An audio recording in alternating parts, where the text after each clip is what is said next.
चौहान भाई के चौहान भाई के म्यूजिक बाय आरएस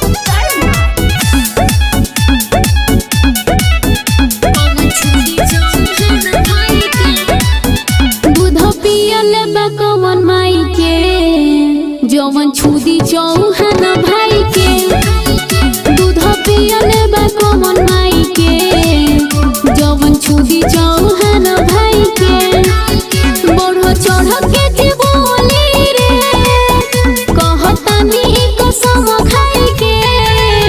जाई राई फल पटांगाई रे जवन छुदी चौहान भाई के दूध पियल बकवन माई के जवन छुदी चौहान भाई के जवन छुदी चौहान भाई के